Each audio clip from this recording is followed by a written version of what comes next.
I stared blankly at the old shoe box, my mind wandering back to the day I decided to hide my life savings. It had been 5 years since my wife passed away, and my son, Jack, had been ignoring me ever since. I had tried to reach out to him, to talk to him, but he just pushed me away. I felt like I was losing my grip on him, like he was slipping away from me. I remembered the day I decided to hide my $250,000. I had worked hard for that money, saving every penny I could, just in case Jack ever needed it. I wanted to make sure he was taken care of, no matter what happened to me. So, I hid it in the old shoe box, along with a note explaining everything. Years went by, and Jack never came back.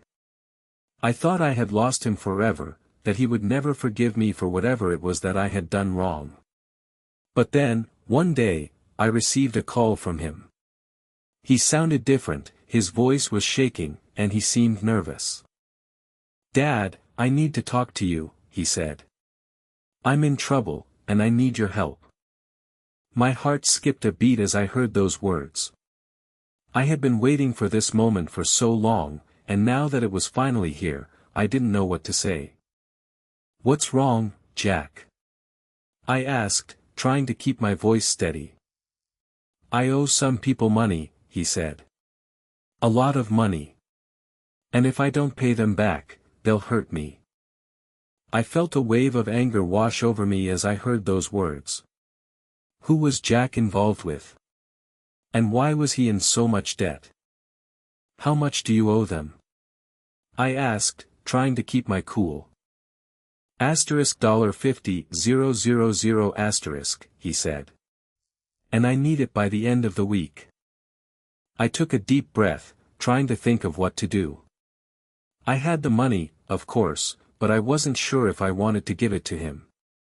I didn't know what he was involved in, or who these people were that he owed money to. But as I looked at the old shoe box, I knew what I had to do. I had to help my son, no matter what. "Okay, Jack," I said. "I'll give you the money. But you have to promise me one thing." "Anything, Dad," he said. "Just please help me." "You have to promise me that you'll tell me the truth," I said. "You have to tell me what's going on, and who these people are that you owe money to." There was a pause on the other end of the line, and for a moment, I thought he was going to hang up on me. But then, he spoke up. "Okay, Dad," he said. "I'll tell you everything. Just please help me." I agreed to meet Jack at a coffee shop downtown, and as I waited for him to arrive, I couldn't help but feel a sense of unease. What had he gotten himself into? And who were these people that he owed money to? When Jack walked in, he looked nervous and on edge. He scanned the room, his eyes darting back and forth, before finally spotting me and making his way over. "Dad," he said, his voice low and urgent. "Thanks for meeting me." I nodded, gesturing for him to sit down. "What's going on, Jack? Who do you owe money to?" He took a deep breath, his eyes darting around the room again before focusing on me. "I owe money to some investors," he said. "People who helped me start my business." I raised an eyebrow. "What kind of business?" Jack hesitated, his eyes dropping to the table. I started a tech company," he said. "But things didn't work out as planned. We're in deep financial trouble, and I owe these investors a lot of money." I felt a surge of anger and disappointment. Why hadn't he come to me for help? Why had he turned to these investors? "How much do you owe them?" I asked again, my voice firm. $250,000, Jack said, his voice barely above a whisper. I felt like I'd been punched in the gut. Where was he going to come up with that kind of money? And who were these investors that he owed? "What's the name of your company?" I asked, trying to keep my cool. Jack hesitated again, his eyes darting around the room. It's it's called Novatech, he said. I nodded, making a mental note to look into it. And who are these investors? Jack leaned in, his voice dropping to a whisper. They're a group of investors who specialize in high-risk investments, he said. They're not exactly legitimate. I felt a chill run down my spine. What had Jack gotten himself into? I need the money, Dad, Jack said, his eyes pleading. Please, you have to help me. I looked at him, feeling a mix of emotions. I wanted to help my son, but I also wanted to know what was going on. I wanted to know who these investors were and what they were capable of. I'll help you, I said finally. But you have to promise me one thing. What's that? Jack asked, his eyes hopeful. You have to come clean with me, I said. You have to tell me everything about this company and these investors. No more secrets, Jack. It's time for the truth. Jack hesitated, his eyes darting around the room again. And for a moment, I thought he was going to get up and walk away. But then, he nodded. Okay, Dad, he said. I'll tell you everything. I leaned in, my heart pounding in my chest. What was I about to uncover? As Jack began to talk, I felt a sense of unease growing inside me. This was bigger than I had thought, and I wasn't sure if I was ready for what was coming. And then, they started making demands, Jack said, his voice low and urgent. They wanted more and more money, and they wouldn't take no for an answer. I felt a surge of anger and fear. Who were these people, and what were they capable of? What did you do? I asked, my voice firm. Jack hesitated, his eyes dropping to the table. I did what they asked, he said. I gave them more money, and I tried to make it work. But it's not working, Dad. It's not working at all. I took a deep breath, trying to process what I was hearing. This was getting bigger and bigger, and I wasn't sure if I could handle it. But I had to try. For Jack's sake, I had to try. What's the next step? I asked, my voice firm. Jack looked up at me, his eyes desperate. I don't know, Dad, he said. I don't know what to do. I leaned in, my heart pounding in my chest. We'll figure it out, I said. Together, we'll figure it out. But as I looked into Jack's eyes, I saw something that made my blood run cold. Something that made me realize that this was just the beginning. And I wasn't sure if we would make it out alive. I saw a glimmer of fear in Jack's eyes, a fear that seemed to be growing by the second. I knew that I had to stay calm, to reassure him that everything would be okay. But as I looked deeper into his eyes, I saw something that made my heart skip a beat. A message, scrawled on a piece of paper, clutched in his hand. The words, "They're watching us," were scribbled in red ink, the letters trembling as if written in haste. I felt a chill run down my spine as I realized that Jack was in grave danger. Who's watching us? I asked, my voice barely above a whisper. Jack's eyes darted around the coffee shop, as if he was searching for someone. I don't know, he whispered back. But I've been getting these messages, these warnings. They're always watching, always waiting. I felt a surge of anger and fear. Who was behind these messages? And what did they want from Jack? I knew that I had to get to the bottom of this, to find out who was behind these threats. Let's get out of here, I said, my voice firm. We'll go somewhere safe, somewhere we can talk without being watched. Jack nodded, his eyes still scanning the room. We quickly paid for our coffee and left the shop, walking briskly through the streets as if trying to escape from something. I didn't know what was going on, but I knew that I had to protect my son. As we walked, I noticed that Jack was glancing over his shoulder, as if he was being followed. I spun around, but saw nothing. Just people going about their day, unaware of the danger that lurked in the shadows. "Jack, what's going on?" I asked, my voice firm. "Who's behind these messages?" Jack hesitated, his eyes darting around the street. "I don't know," he said. "But I think it's connected to Novatech. I think someone's trying to scare me, to make me back off." I felt a surge of anger. Who was behind this? And what did they want from Jack? As we turned a corner, I noticed a black sedan following us. The tinted windows made it impossible to see who was inside, but I knew that we were being watched. I quickly grabbed Jack's arm, pulling him into a nearby alleyway. "We need to get out of here," I said, my voice firm. "We need to find a safe place to talk." Jack nodded, his eyes wide with fear. We quickly made our way through the alleys, trying to lose the sedan. But as we walked, I knew that we were being herded, that we were being pushed towards some unknown destination. And I didn't know what was waiting for us when we got there. As we turned another corner, I saw a figure standing in the shadows. Tall, imposing, and menacing. The figure stepped forward, revealing a man with a scar above his left eyebrow. "Well, well, well," the man said, his voice dripping with malice. "Look what we have here. The famous Jack, and his dear old dad." I felt a surge of anger and fear. Who was this man? And what did he want from us?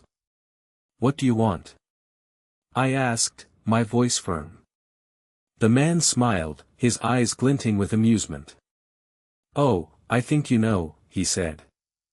"I think you know exactly what I want." As he spoke, the sedan pulled up behind us, the doors opening with a soft click. The man gestured towards the car, his eyes never leaving ours. "Get in," he said. "We need to talk." I hesitated, unsure of what to do. The man's smile was unnerving, and the way he seemed to be enjoying our fear was making me angry. But I also knew that we couldn't just stand there, frozen in fear. We had to do something. I looked at Jack, and saw that he was shaking. I knew that I had to protect him, to keep him safe. "No," I said, my voice firm. "We're not getting in." The man chuckled, his eyes glinting with amusement. "Oh, I think you are," he said. "You see, I have something that you want. Something that you need." He paused, letting the words hang in the air. "Your son's safety," he said. "I have people who can take care of him, who can keep him safe. But you have to do something for me first." I felt a surge of anger and fear. What was this man talking about? What did he want from us? "What do you want?" I asked, my voice firm. The man smiled again, his eyes glinting with amusement. "I want you to do a little job for me," he said. "A job that requires your particular skills." I hesitated, unsure of what to do. I didn't know what this man was talking about, or what kind of job he had in mind. But I also knew that I had to protect Jack, to keep him safe. "What kind of job?" I asked, my voice cautious. The man leaned in, his voice dropping to a whisper. "I want you to break into a secure facility," he said. "A facility that contains something very valuable. Something that I need." I felt a surge of fear. Breaking into a secure facility? That was crazy. But I also knew that I had to do it, if it meant keeping Jack safe. "What's in the facility?" I asked, my voice cautious. The man smiled again, his eyes glinting with amusement. "That's need to know," he said. "And you don't need to know. Just yet." I hesitated, unsure of what to do. But I knew that I had to make a decision, to do something. I looked at Jack, and saw that he was watching me, his eyes wide with fear. I knew that I had to protect him, to keep him safe. "Okay," I said, my voice firm. I'll do it. But you have to promise me one thing. The man raised an eyebrow, his eyes glinting with curiosity. What's that? He asked. You have to promise me that you'll keep Jack safe, I said. That you'll protect him, no matter what happens. The man smiled again, his eyes glinting with amusement. I promise, he said. I'll keep him safe. But you have to do your part, too. You have to get me what I need. I nodded, my heart pounding in my chest. I knew that I had just made a deal with the devil, but I also knew that I had to do it. I had to protect Jack, no matter what. As we stood there, the man handed me a folder containing the details of the job. I took it, my hands shaking with fear. I knew that I had to do this, but I also knew that it was going to be difficult. Very difficult. I looked at Jack, and saw that he was watching me, his eyes wide with fear. I knew that I had to be strong, for him. I took a deep breath, and nodded. I'll do it, I said. I'll get you what you need. The man smiled again, his eyes glinting with amusement. I knew you would, he said. You're a man of your word, after all. I felt a surge of anger, but I pushed it down. I knew that I had to focus, to get the job done. I looked at the folder, and saw that it contained a map of the facility, as well as a list of security codes and passwords. I nodded, my mind racing with possibilities. I knew that I had to come up with a plan, to figure out how to get into the facility and get what the man needed. And I had to do it fast, before anything else happened. I spent the next few hours studying the map and security codes, trying to come up with a plan. I knew that I had to be careful, that one mistake could mean disaster. But I also knew that I had to act fast, before the man changed his mind or something else went wrong. As I studied the map, I noticed that the facility had multiple layers of security, including cameras, alarms, and guards. I knew that I had to find a way to disable all of these, or at least create a diversion to draw the guards away. I spent hours brainstorming, trying to come up with a plan that would work. Finally, I had an idea. I would create a diversion at the front entrance, drawing the guards away from the area I needed to access. Then, I would use the security codes to disable the cameras and alarms, and make my way to the inner sanctum of the facility. It was a risk, but I knew it was the only way to get what the man needed. I took a deep breath, feeling a sense of determination. I was going to do this, no matter what. I looked at Jack, who was watching me with a mixture of fear and admiration. I'm going to do it, I said, trying to sound confident. I'm going to get what the man needs. Jack nodded, his eyes wide with fear. Be careful, Dad, he said. Please be careful. I nodded, feeling a surge of emotion. I knew that I had to do this, for Jack's sake. I took one last look at the map and security codes, and then I set out to put my plan into action. I made my way to the front entrance of the facility, my heart pounding in my chest. I knew that this was it, that this was the moment of truth. I took a deep breath, and then I created the diversion. I set off the fire alarm, and the guards came running. I slipped away, using the security codes to disable the cameras and alarms. I made my way deeper into the facility, my heart pounding in my chest. I knew that I was getting close, that I was almost there. But then, I heard a noise behind me. I spun around, and saw one of the guards standing there, a look of surprise on his face. You're not supposed to be here, he said, his voice firm. I knew that I had to think fast, that I had to come up with a plan. But before I could do anything, the guard's eyes widened in surprise. Wait a minute, he said. I know you. You're the guy who's been causing all the trouble. I felt a surge of fear, and then I realized that the guard was not alone. There were others behind him, and they were all staring at me with a mixture of anger and curiosity. I knew that I was in trouble, that I had to think fast. But before I could do anything, the guard spoke up again. "You're coming with us," he said. "You're going to have to answer some questions." I felt a surge of fear, and then I realized that I was trapped. I was trapped, and I didn't know how to get out. I was led away by the guards, my mind racing with thoughts of what was to come.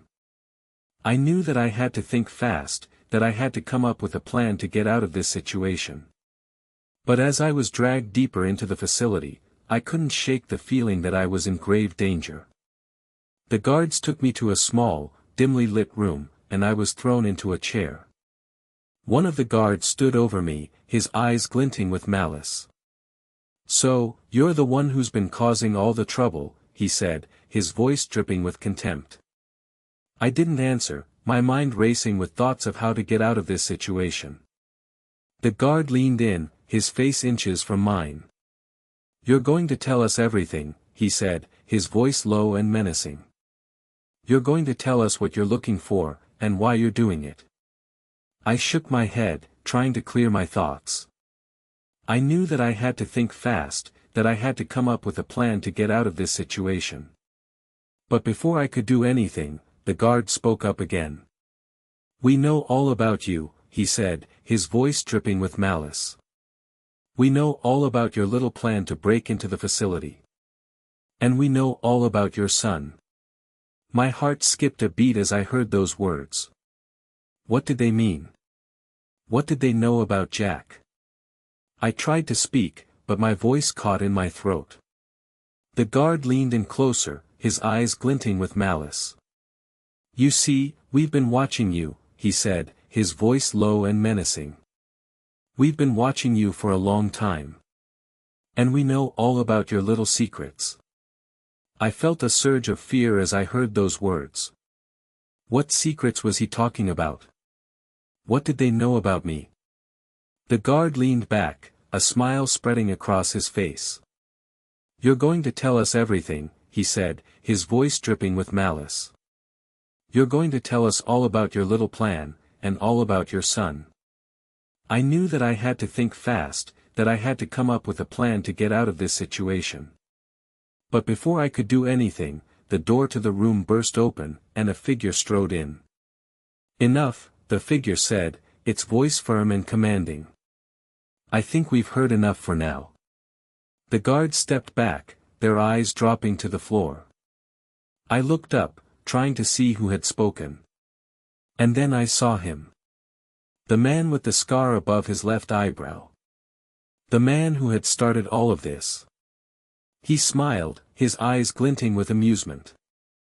"Ah, my friend," he said, his voice dripping with malice. "I see you're still trying to play hero." I shook my head, trying to clear my thoughts. What was going on? What did this man want? The man leaned in, his eyes glinting with amusement. "You see, I have a little proposition for you," he said, his voice low and menacing. "A proposition that I think you'll find very interesting." I felt a surge of fear as I heard those words. What proposition could this man possibly have for me? And what did it have to do with Jack? The man's eyes seemed to bore into my soul as he spoke, his words dripping with malice. "You see, I've been watching you, studying you. And I think I know exactly what you're looking for." I felt a surge of fear as he spoke, my mind racing with thoughts of what he could possibly know. "You're looking for the truth, aren't you?" he said, his voice low and menacing. "You're looking for the truth about your son, about what really happened to him." I felt a lump form in my throat as he spoke, my eyes welling up with tears. How did he know? How did he know what I was looking for? The man smiled, his eyes glinting with amusement. "You see, I know all about your son," he said, his voice dripping with malice. "I know all about what happened to him, and why he's been acting so strangely." I felt a surge of anger as he spoke, my fists clenched at my sides. How dare he? How dare he talk about my son like that? But before I could do anything, the man spoke again. You see, I've been playing a little game with you, he said, his voice low and menacing. A game of cat and mouse, where I'm the cat and you're the mouse. I felt a surge of fear as he spoke, my mind racing with thoughts of what he could possibly want. But I think it's time to end the game, he said, his voice dripping with malice. I think it's time to reveal the truth. The man paused, a smile spreading across his face. You see, your son is alive, he said, his voice low and menacing. And he's been living with me, working for me, all this time. I felt a surge of shock and horror as he spoke, my mind reeling with the implications. What did he mean? What did he mean by, working for me? The man smiled, his eyes glinting with amusement. You see, I've been using your son to further my own interests, he said, his voice dripping with malice. And I've been using him to get to you. I felt a surge of anger and outrage as he spoke, my fists clenched at my sides. How could he do that? How could he use my son like that? But before I could do anything, the man spoke again. But I think it's time to reveal the truth, he said, his voice low and menacing. I think it's time to show you what's really been going on. The man nodded, a smile spreading across his face. You see, I've been recording everything, he said, his voice dripping with malice. I've been recording every conversation, every meeting, every move you've made. I felt a surge of horror as he spoke, my mind reeling with the implications. What did he mean? What did he mean by recording everything? The man smiled, his eyes glinting with amusement. You see, I've been using that footage to manipulate you, he said, his voice low and menacing. I've been using it to make you do what I want. I felt a surge of outrage and anger as he spoke, my fists clenched at my sides. How could he do that? How could he use me like that? But before I could do anything, the man spoke again. But I think it's time to stop playing games, he said, his voice dripping with malice. I think it's time to reveal the truth. The man nodded, a smile spreading across his face. You see, I've been playing a little trick on you, he said, his voice low and menacing. A trick that will change everything. I felt a surge of fear and uncertainty as he spoke, my mind racing with thoughts of what he could possibly mean. What trick could he possibly be playing on me? But before I could do anything, the man spoke again. You see, I've been pretending to be someone I'm not, he said, his voice dripping with malice. I've been pretending to be a villain, when in reality, I'm the hero. I felt a surge of shock and confusion as he spoke, my mind reeling with the implications. What did he mean? What did he mean by, hero? The man smiled, his eyes glinting with amusement. You see, I've been working to take down the real villain, he said, his voice low and menacing.